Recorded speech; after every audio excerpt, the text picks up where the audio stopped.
More than 20 ಸಿಗರೆಟ್ಸ್ಗಿಂತ ಜಾಸ್ತಿ ಇದ್ದವ್ರಿಗೆ ಹೆಚ್ಚಾಗಿ ಕಂಡು ಬರುತ್ತೆ. ಬಟ್ ಸ್ಮೋಕಿಂಗ್ ಹಿಸ್ಟ್ರಿ ಇಲ್ಲಾರ್ದವ್ರಲ್ಲೂ ಕಂಡು ಬರುತ್ತೆ. ಬಟ್ ಸ್ಮೋಕರ್ಸಲ್ಲಿ ಜಾಸ್ತಿ ಪ್ರಮಾಣವಾಗಿ ಕ್ಯಾನ್ಸರ್ ಕಂಡುಬರುತ್ತೆ.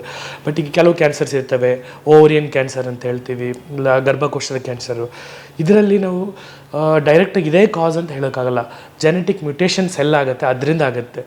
ಆ್ಯಂಡು ಗರ್ಭಕೋಶ ಕ್ಯಾನ್ಸರ್, ಸರ್ವೈಕಲ್ ಕ್ಯಾನ್ಸರ್, ಅದಕ್ಕೆ ಮಾತ್ರ ನಿರ್ದಿಷ್ಟವಾಗಿ ಕಾರಣ ಇದೆ. ಅದಕ್ಕೆ ವೈರಸ್, HPV ವೈರಸ್ ಅಂತ ಬರುತ್ತೆ. ಅದರಲ್ಲಿ ಕಂಡುಹಿಡಿಬೋದು, ಓಕೆ ಇದು ವೈರಸ್ ಪಾಸಿಟಿವ್ ಇದೆಯಾ ನೆಗೆಟಿವ್ ಇದೆಯಾ, ಇದರಿಂದ ಏನೋ ಕ್ಯಾನ್ಸರ್ ಬಂದಿದೆಯಾ ಇಲ್ಲ ಅಂತ. ಬಟ್ ಈಗ ಇಂಟೆಸ್ಟೈನ್ ಕ್ಯಾನ್ಸರ್ ಆಗುತ್ತೆ, ಸ್ಟಮಕ್ ಕ್ಯಾನ್ಸರ್ ಹೆಚ್ಚಾಗಿ ನಾವು ಜಪಾನು ಅಂತಲ್ಲಿ ನೋಡ್ತೀವಿ. ಯಾಕಂದರೆ ಅದು ತಿನ್ನುವ ಆಹಾರದ ಮೇಲೆ ಡಿಪೆಂಡ್ ಆಗುತ್ತೆ.